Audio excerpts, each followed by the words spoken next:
Joe SSENYONY, the leader of opposition, came out to reveal that the opposition is not allowed to do any consultation. Under our constitution, the constitution gives a presidential contender to go across the country to inquire from their people, the way Gen. MUSEVENI is doing. But as it stands right now, it's only Gen. MUSEVENI who's moving across the country, and other opposition forces are barred from doing so. Whenever other opposition forces come out to move across the country, they are blocked. Yet our constitution gives a leeway that 1 year towards the elections, someone is free, and they are blocked. And the purpose of this video, I've come to comment on Joe SSENYONY's comments, but also give a leeway on how we can go about it. Before I proceed, let me first play with the tape of Joe SSENYONY saying this. Here's the tape. Ne bayisamu ababoda boda babawadde t-shirt n'omutwalo naki enguudo nga nzigale bazigadde abantu basobola tambula ne bagamba nti kino tukikola kuba akaseera ka byabufuzi kati ffe muba mutulanga ki ffe mutulanga kuba nti ffe tulina abantu bangi abatuwagira bangi nnyo. RDC omu mu kitundu eyo yali apaakirira Samoya mu Northern Uganda yagamba nti nzi Kyagulanyi tagenda kuyingira mu district yange. Oyo RDC Electoral Commission ekonfirmize program ndikola olunaku alina kubeera mu district eno ne RDC wa district eno n'agamba nze Kyagulanyi tajja kuyingira wano. Aba atambulira ku teeka ki? Teeka likugira bannamagye okuyitaba mu byobufuzi kati kyekiriwo. Bannamagye bayingira mu byobululu ne bakuba bakandidate ne babawamba mwala babajaati ne bannayino mukawuluka nalukoola ne bakuba ne bannamawulire kati abakola effujjo bamanyikiddwa. That is Joe SSENYONY. First of all, it is true that Gen. MUSEVENI is moving across the country right now under the pretext of PDM. But when you look at the videos, for example, when he's moving, he goes where people are, he gives them some money, which by the way is different from the PDM. For example, there's a day he visited a man who was doing bricklaying. He asked about if there are very many people so that he can give them money. But since the man was alone, he was never given money.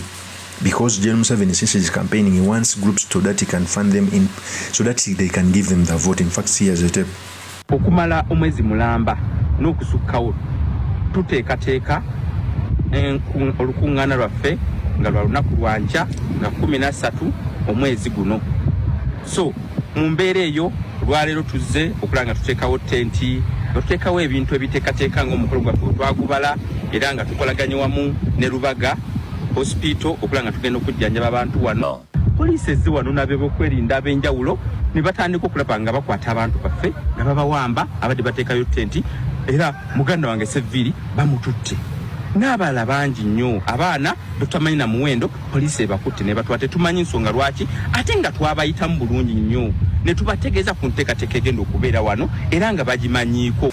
And that is Gen. Kaguta Museveni. So first of all, as Gen. Museveni is campaigning, because there is no doubt he's in a campaign mood, he's blocking other people. Remember, the Electoral Commission gave presidential contenders 55 days to move across the country. We have over 135 districts. It means that in those 55 days, a presidential contender will be able to visit 2 districts. In fact, some districts are big that even if you are given several days, you cannot cover them. So the 55 days are not enough. And the opposition is also not moving in the timetable of Gen. Kaguta Museveni. What made people power stronger the other day is that we never moved in the timetable of Gen. Kaguta Museveni. To an extent that when even the regime came out to say that campaigns must be held in Indo, we defied that.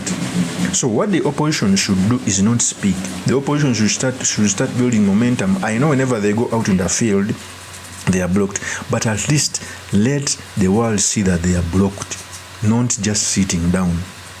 Okay? Because if you just sit down without making these political activities, we are not building a momentum. At least let's show the world that we are being blocked other than sitting down. Today, Honorable Zake organized a rally, but he was blocked, but at least he showed that he was doing something. In fact, here's a tape.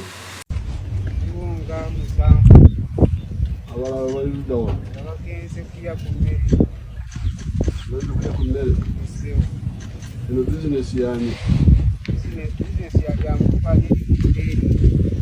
mkuu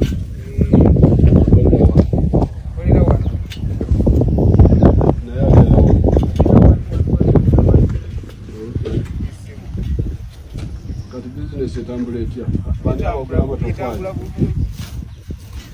abagula amatafari bani baveeyo eyo mutawuni ne bajja ne bagula gwe bakuzaala wa zebanzaala Masaka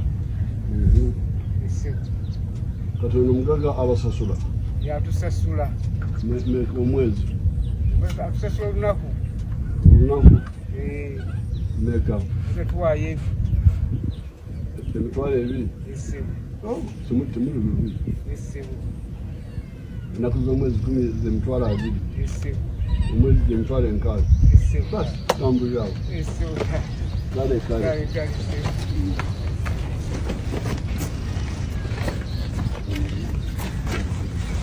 That is Honorable Zake. That's what it's supposed to do. We are supposed to make activities, even if we are blocked, so that we can show the world that we are blocked, other than sitting down. Whenever we sit down, we are playing in the book of a dictator. That's where he wants us. Ladies and gentlemen, freedom is not given. It is fought for. Defiance has brought a lot of fruits. The reason as to why even the court martials and everything, as in Bobby when was read from the court martial, it was because of defiance. We should not just sit down and wait for an election which is due in 3 months or 4 without building a momentum. We should start doing activities. That's the truth. I know how hard it is. I know that whenever Bobby goes up, at least his team is put in the enemy's fire. But that's what's supposed to do. In fact, sitting down, we are drilling revolution and change. But trying, even if it is a town hall meeting, it is the best decision that's supposed to do. So, SSENYONY, look into that. We must make activities, not sit on ourselves. Freedom has never been given. I know if we put up a momentum, they can even give us leeway. First, look back. When Bobby Wine was traversing the country previously, they would give excuses, but at least give leeway to 2 or 3 organizations, okay, or rallies. Then they realize and give leeway to 2 or 1 rallies. But when we sit down, even the 2 or 1 rallies will not be given a green light. So it's incumbent upon the opposition to understand this. Of course, that's my opinion. Do me by commenting about this. Thank you very much for listening in. If this is your first time on this YouTube channel, I implore you to subscribe, like, and comment so that I can be motivated to do more of such videos. I'll see you on another one. Peace.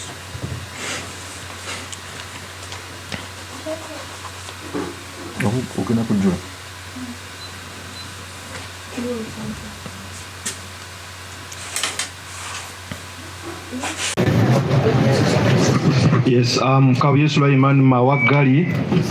I am putting in my request to fly the NUP flag high in Makinde East constituency, so that I can represent the great people of Makinde East. Nkomyewo omulundi ogwokubiri n'obwongo nga bwesera nga busera. Ebiwandiiko byange mbirese bibino.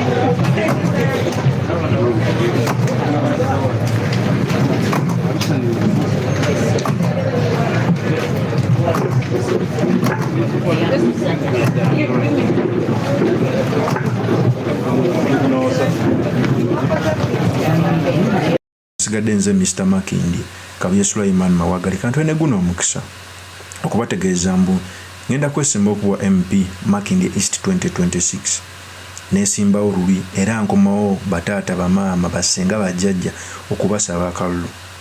Makindi East ediridde nnyo emabega okumala emyaka 2 okuva omugenzi Sebana we yagenda. Yensonga lwaki buli mukulembeze ajja tumuwayo ekisanja kimu kubanga tukola ensobi.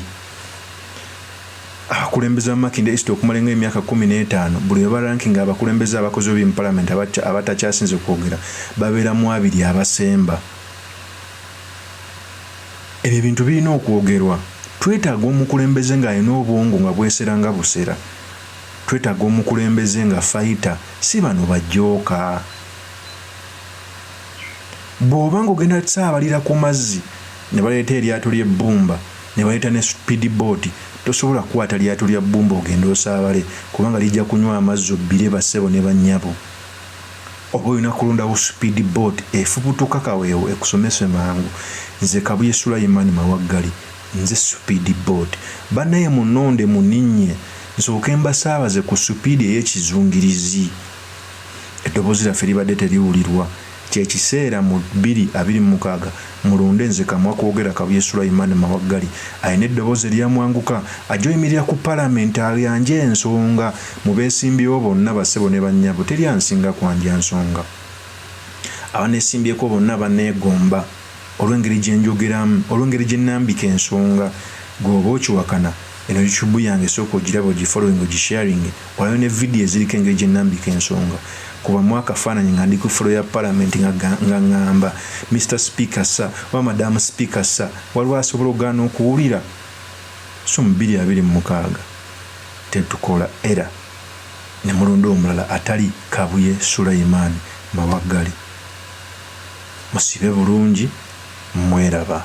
Peace. Mpala na walayi kusaba kimuze mpala na bulungi wangi ava mpala no bulungi nange benjagala obulungi.